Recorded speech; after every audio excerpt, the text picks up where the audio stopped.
Shadow of the Beast is a side-scrolling brawler with platforming and puzzle elements. The original Beast game came out in 1989 for the Commodore Amiga, Super Nintendo, the Sega Genesis / Mega Drive, and a bunch of other platforms. And now it's coming out exclusively for the PlayStation 4 for €15 or $20. I wouldn't call this version a remake, it feels more like a tribute, because the game itself is very different, but draws a few elements from the original. My name is Globku and today on Magical Noob we bring you our official review of Shadow of the Beast.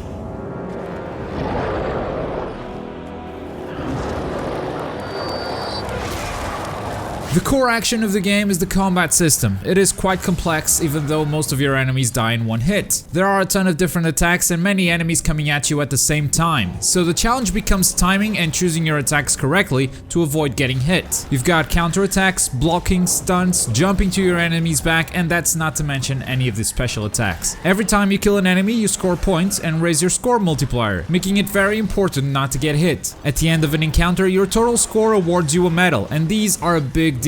A platinum medal will give you an elixir that allows you to cheat death and continue playing a level after dying, and on certain encounters a gold or higher medal will unlock new secret encounters. There are also leaderboards for each difficulty level if you want to see how well you did against the rest of the world. I found the combat hard to get used to due to its complexity, but nothing I hadn't mastered towards the end of the game. I still have a feeling I don't fully know how the scoring works though. Different enemies give you different scores, killing a stunned enemy awards you with double points, killing an enemy from the back also gives you extra points, but these are all things I learned from tips during the loading screens. The game never teaches you the intricacies of its scoring system, and learning from random tips in a loading screen isn't the best way to do it.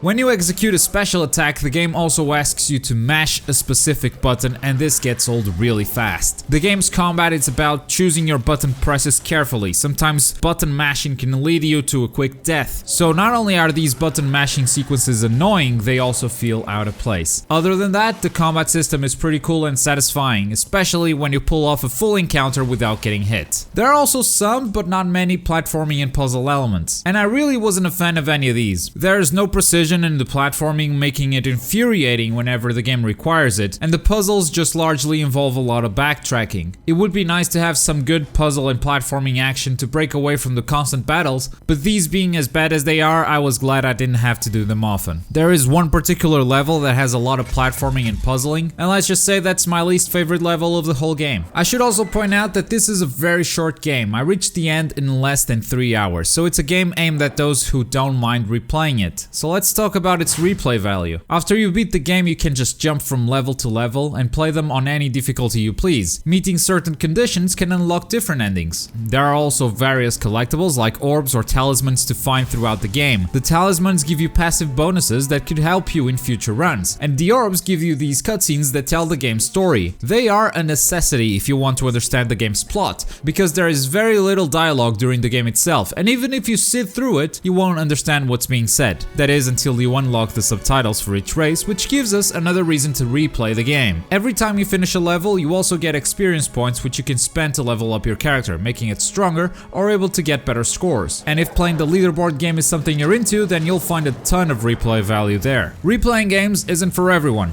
but I found that Shadow of the Beast gave me enough incentives to keep playing it after beating the final boss. Now here's a stupid category to review, the remake value. Honestly, it sounds stupid because I didn't know what else to call it, but I felt like I should praise what this game brings for fans of the original game. If you've got a better name for this category, let me know in the comments so I can use it in future reviews, please. Remake value sounds super dumb. Anyway, if you want to play the original Beast for the Amiga, the game comes with a fully emulated version of the game. You can even play it with invisibility turned on if you just want to see the whole game in one sitting. The original soundtrack is also included, and the game even gives you the option of playing the new game with the original soundtrack. And I never played the original before getting my hands on this PlayStation 4 version, but I imagine this is a really cool thing to have if you enjoyed this game back in the day, especially the emulated version of the original. That caught me by surprise. As you could probably tell by now, the new Shadow of the Beast looks very different from the original. It is a brand new game with a fully reimagined combat system. Playing the old one feels nothing like the new, and I honestly believe that's for the best. For as much as you love the original, it just doesn't hold up to today's standards. But even though the game's very different, fans of the original might still recognize a few things. There are enemies, settings, and a few environmental hazards that come straight from the original. But unlike the 1989 game, it doesn't feel like a big maze that we need to explore,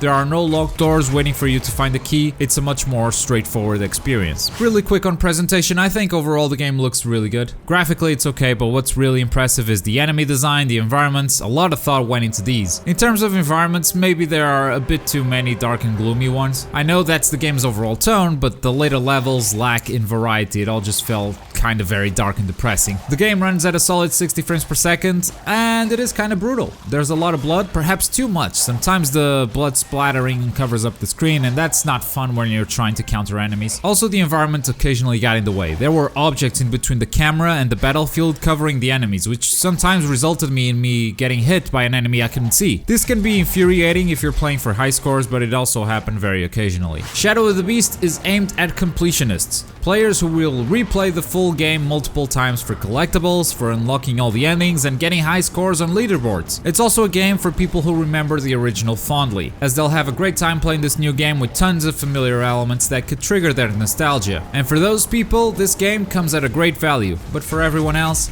this might be too short of an experience to justify its price. That's our review for Shadow of the Beast. If you've got any questions about the game, leave them in the comments below, or if you've played it yourself, let us know your opinions, what you agree or disagree with us on. If you want to watch a walkthrough, check out the link in the description below. We've got the whole thing up on our second channel. Like and subscribe for more gaming goodness, and until next time, I've been Globku. Boy!